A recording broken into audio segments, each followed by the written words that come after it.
સમાચાર વડોદરાથી શહેરીજનોને standing committee ચેરમેનની સલાહ વિશ્વામિત્રી પ્રોજેક્ટ પૂર્ણ ન થાય ત્યાં સુધી હાલાકી ભોગવવાની તૈયારી રાખવા માટેની સૂચના આપી છે। વરસાદ સાથે જીવતા શીખવાની શીતલ મિસ્ત્રીએ શિખામણ આપી। ઘર દીઠ એક ટ્યુબ વસાવવી તેવું શીતલ મિસ્ત્રીએ કહ્યું છે। મોટી સોસાયટીઓ એક તરાપો અને દોરડા રાખે। પૂરના દોષનો ટોપલો ગ્લોબલ વોર્મિંગ પર ઢોળ્યો છે।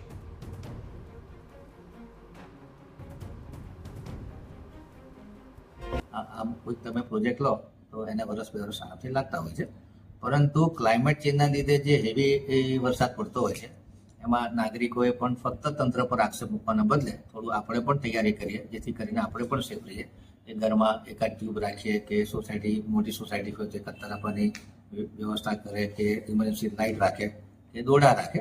તો જ્યાં સુધી આ પ્રોજેક્ટ ના થાય ત્યાં સુધી આપણે પણ આ હેવી વરસાદ જોડે લેતા શીખવું પડશે અને કોર્પોરેશનને પણ ડિઝાસ્ટર પ્રિપેરનેસ માટે તમામ તૈયારી કરવી પડે અને એના માટે અમે સપોર્ટિંગ। સ્ટેન્ડિંગ કમિટીના ચેરમેનની આ સુફિયાણી સલાહને વિપક્ષે પણ વખોડી। વડોદરા મનપામાં વિપક્ષના નેતા ચંદ્રકાંત શ્રીવાસ્તવે કહ્યું કે સ્ટેન્ડિંગના ચેરમેને આ પ્રકારની વાત ન કરવી જોઈએ। આ પ્રકારના નિવેદનથી પ્રજામાં આક્રોશ વધશે। સત્તા પક્ષને આવા નિવેદનોથી નુકસાન થશે।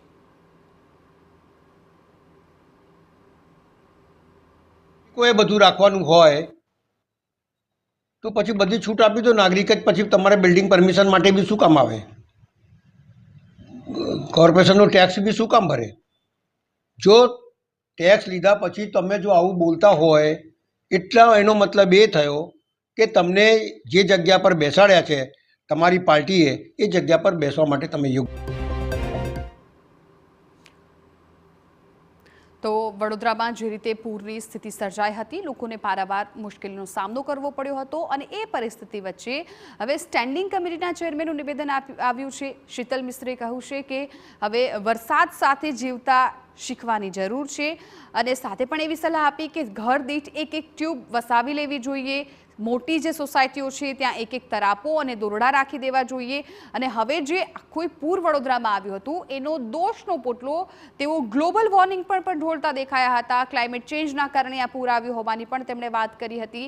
એટલે વડોદરાવાસીઓને જે મુશ્કેલીનો સામનો કરવો પડ્યો હતો તેને લઈને સ્ટેન્ડિંગ કમિટીનું ચેરમેનનું જે નિવેદન છે એ ખૂબ અત્યારે શરમજનક કહી શકાય, કેમ કે આવા સમયે લોકોને મદદ કરવાની હોય છે પરંતુ તે લાજવાને બદલે ગાજી રહ્યા હોય એ પ્રકારની સ્થિતિ અત્યારે જોવા મળી રહી છે। વડોદરાવાસીએ જે ભારે વરસાદમાં સામનો કર્યો હતો, લોકોને કેટલા દિવસ સુધી જમવાનું નહોતું મળ્યું, પોતાના ઘરમાં તેઓ રહી નહોતા શકતા, તમામ ઘર વખરી છે એ વરસાદી પાણીમાં તણાઈ ગઈ હતી, તેમને મોટા પ્રમાણમાં નુકસાન થયું હતું। ઘણા એવા જરૂરી ડોક્યુમેન્ટ્સ, ઇવન તેમના જે લોકર્સ હોય છે ત્યાં પણ પાણી ભરાઈ ગયા હતા। એટલે તમામ પરિસ્થિતિ વચ્ચે વડોદરાવાસીઓએ પારાવાર મુશ્કેલીનો સામનો કર્યો હતો અને એ વચ્ચે સ્ટેન્ડિંગ કમિટીના ચેરમેનનું આ નિવેદન ખૂબ જ ચોંકાવનારું કહી શકાય।